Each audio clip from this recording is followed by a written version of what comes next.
ನನಗೆ ಒಂದು ಹೇಳ್ಬೇಕಂದ್ರೆ ಗೌರ್ಮೆಂಟ್ ಹಾಸ್ಪಿಟಲ್ ವ್ಯಾಲ್ಯೂ ಇವತ್ತು ಗೊತ್ತಾಗ್ತದೆ ನಮಗೆ. ನನ್ನ ಅನಿಸಿಕೆ ಪ್ರಕಾರ ಗೌರ್ಮೆಂಟ್ ಹಾಸ್ಪಿಟಲ್ ವ್ಯಾಲ್ಯೂ ಇವತ್ತು ಗೊತ್ತಾಗ್ತದೆ ನಮಗೆ.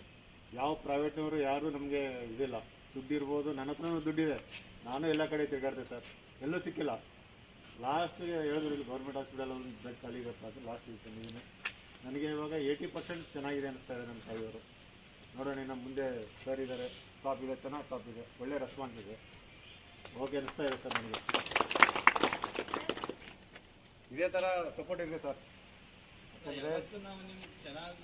ಸರ್ ನಿಮ್ಮ ಮತ್ತೊಂದು ಮೋಟಿವೇಶನ್ ಚೆನ್ನಾಗಿದೆ ಸರ್. ಪೇಷಂಟ್ಗೆ ಮೋಟಿವೇಶನ್ನೇ ಮುಖ್ಯ. ನೀವು ಟ್ರೀಟ್ಮೆಂಟ್ಗೆ ಅವ್ನಿಗೆ ಯಾವಾಗ ನಾವು ಮೈಂಡ್ ಹೆಂಗೆ ಡೈವರ್ಟ್ ಮಾಡ್ತೀವಿ ಅವ್ನು ಆ ಥರ ಹೋಗ್ತಾರೆ. मौसम प्राइवेट ओनली आप मोटिवेशन करने के बाद इनके पिताजी आप भी खाना खा रहे हैं, अभी आए थे अभी मैं उधर ही था, मैं परेशान हो गया सुबह से खाना खा बोल रहे